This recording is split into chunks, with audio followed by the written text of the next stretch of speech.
বিপ্লবের অন্যতম একটি আকাঙ্ক্ষা হচ্ছে বাংলাদেশের প্রতিটি ক্যাম্পাসে ক্যাম্পাসে ছাত্র সংসদ নির্বাচনগুলো হয়ে যাওয়া। শিক্ষার্থীদের নির্বাচিত প্রতিনিধিরাই প্রতিটি ক্যাম্পাসে তারা নেতৃত্ব দিবে। তো সে আলোকে আমরা ইতিমধ্যে বাংলাদেশের 5টি ক্যাম্পাসে শিক্ষার্থীদের প্রতিনিধি নির্বাচন সুষ্ঠুভাবে সম্পন্ন হতে দেখেছি। ইতিমধ্যে ঢাকা বিশ্ববিদ্যালয় কেন্দ্রীয় ছাত্র সংসদ ডাকসু, জাকসু, চাকসু, রাকসু এবং সর্বশেষ যোগসু নির্বাচন সুষ্ঠুভাবে সম্পন্ন হয়েছে। এবং এই নির্বাচনের মাধ্যমে বাংলাদেশের প্রত্যেকটা প্রান্তরে আমরা চমৎকার কিছু বার্তা দিতে পেরেছি। গণতান্ত্রিক চর্চাটা কেমন হওয়া উচিত, আমাদের প্রার্থীদের মধ্যে পলিসি ডিবেট হয়েছে, ডায়ালগ হয়েছে, কেমন ক্যাম্পাস তারা বিনির্মাণ করতে চায়, বাংলাদেশ নিয়ে তাদের স্বপ্ন কি, তাদের ভাবনা কি, সেগুলো তারা পরিষ্কার করেছে। এবং সারা দেশব্যাপী একটা ঐক্যবদ্ধ বাংলাদেশের প্রতিচ্ছবি আমরা এই নির্বাচনের মাধ্যমে দেখতে পেয়েছি। তো এই নির্বাচন যে ঢেউ, সেই ঢেউ আমরা প্রত্যাশা করেছিলাম বাংলাদেশের প্রতিটি ক্যাম্পাসে সে নির্বাচনের যে তারিখ, সে তারিখটা ঘোষণা হবে।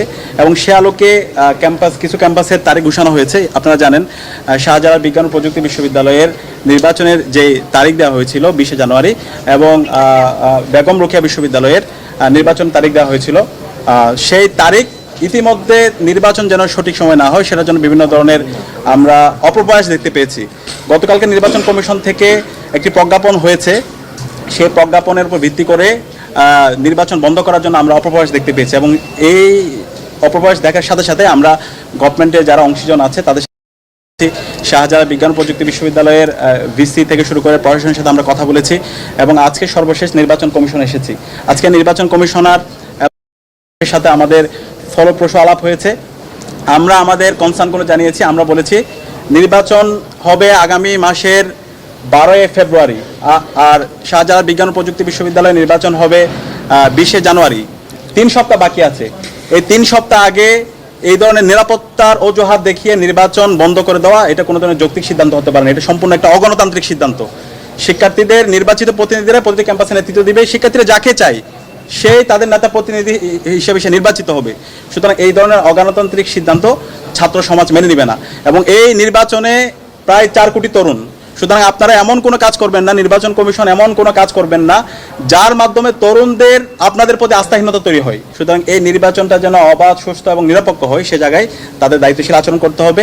এবং ছাত্র সংসদের পক্ষ থেকে ঢাকা বিশ্ববিদ্যালয় কেন্দ্রীয় ছাত্র সংসদ দেশের সকল ছাত্র সমাজকে সাথে নিয়ে এবং সকল রাজনৈতিক দল, দীর্ঘ ফেসিবাদ বিরোধী যারা আন্দোলন করেছে, ছাত্র সংগঠন, সবাইকে সাথে নিয়ে আমরা আমাদের ক্যাম্পেইন আমরা জারি রাখবো। আমরা ইতিমধ্যে আমরা আপনাদেরকে বলেছি এই নির্বাচনের মাধ্যমে আগামীর বাংলাদেশের ভাগ্য নির্ধারণ হবে। এই গণভোটের মাধ্যমে বাংলাদেশ রাষ্ট্রটা কিভাবে চলবে।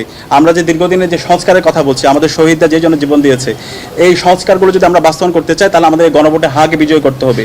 সুতরাং এই গণভোটের পক্ষে ঢাকা বিশ্ববিদ্যালয় কেন্দ্রীয় ছাত্র সংসদ, ঢাকা বিশ্ববিদ্যালয় সহ বাংলাদেশের সকল শিক্ষা প্রতিষ্ঠানগুলোতে এবং সারা দেশব্যাপী আমরা ক্যাম্পেইন করব। এবং মাসব্যাপী ক্যাম্পেইনের ঘোষণা আগামীকাল আপনারা আমাদের প্রেস ব্রিফিংয়ের মাধ্যমে আপনারা জানতে পাবেন।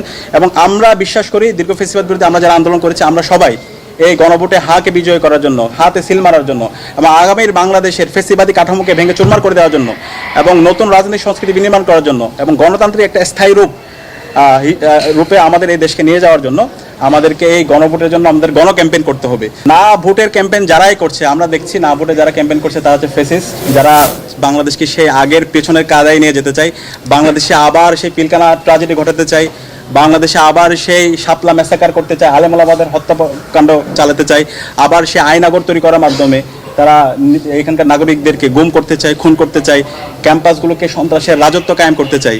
সুতরাং এই ধরনের নায়ের যারা ক্যাম্পেইন করবে, বাংলাদেশের নাগরিকরা তাদেরকে লাল কার্ড দেখাবে। না যারা বলবে তাদের ঠিকানায় বাংলাদেশে হবে না, তারা বাংলাদেশের সেই ফেসিবাদী কাঠামোকে রেখে দিতে চায়। তো আমরা এই জুলাই বিপ্লবে আমাদের শহীদদের আত্মত্যাগ, তাদের মূল স্পিডটা হচ্ছে একটা বৈষম্যহীন ইনসাফভিত্তিক বাংলাদেশ বিনির্মাণ করা, রাষ্ট্র সংস্কার করা। তো এই রাষ্ট্র সংস্কার করার জন্য গণভোট অবশ্যই হাতে সিল মারতে হবে এবং বিজয়ী করতে হবে। এবং সে জায়গায় ফেসিবাদ বিরোধী আমরা যারা আছি, আমরা সবাই আশা করছি ঐক্যবদ্ধভাবে এই ক্যাম্পেইন করে আমাদের রাষ্ট্র সংস্কারের যে প্রক্রিয়া, সেই প্রক্রিয়া আমরা সবাই পরস্পরকে সহযোগিতা করব। আমরা চাই এখানে সকল রাজনৈতিক দলগুলো তারা দায়িত্বশীল আচরণ করবে। এই ছাত্র সংসদ নির্বাচনকে এভাবে পলিটিসাইজ করার কিছু নেই। শিক্ষার্থীদের নির্বাচিত প্রতিনিধিরাই ক্যাম্পাসগুলোতে নেতৃত্ব দিবে। তো শিক্ষার্থীদের যাদের মতামত তাদের ভালো লাগবে শিক্ষার্থীরা তাদের গ্রহণ করবে, যাদের মতামত তাদের ভালো লাগবে না তাদের সমালোচনা করবে। কিন্তু এখানে এই নির্বাচনের মাধ্যমে আলটিমেটলি আমরা একটা গণতান্ত্রিক ধারা যে অব্যাহত শুরু হয়েছে সেটার একটা স্থায়ী রূপের দিকে নিয়ে যাওয়া, এবং এই নির্বাচনগুলোর মাধ্যমে কিন্তু জুলাইয়ের প্রজন্ম বিজয় হচ্ছে। এখানে যারা নির্বাচন করতেছে দেখবেন প্রতিটি ক্যাম্পাসে যারা ছাত্র সংসদ নির্বাচন করছে সবাই জুলাইয়ের প্রজন্ম, সবাই আমরা জুলাইয়ে একসাথে রাজপথে নেমেছি, একসাথে লড়াই করেছি, ফেসিবাদের বিরুদ্ধে আন্দোলন করেছি। সুতরাং এই নির্বাচনে এখানে জয় অথবা পরাজয়ের কিছু নেই, এই নির্বাচনে মাধ্যমে আলটিমেটলি জুলাই প্রজন্ম বিজয় হচ্ছে। সুতরাং গণতান্ত্রিক ধারাকে অব্যাহত রাখার জন্য এই নির্বাচনগুলো খুবই জরুরি, এবং আশা করছি বাংলাদেশের প্রতিটি ক্যাম্পাসে ছাত্র সংসদ নির্বাচন যে ধারা অব্যাহত শুরু হয়েছে সেই অনুযায়ী প্রতিটা ক্যাম্পাসে এই ছাত্র সংসদ নির্বাচন হবে, এবং শিক্ষার্থীদের নির্বাচিত প্রতিনিধিরাই বাংলাদেশের প্রতিটি ক্যাম্পাসে তারা নেতৃত্ব দেবে।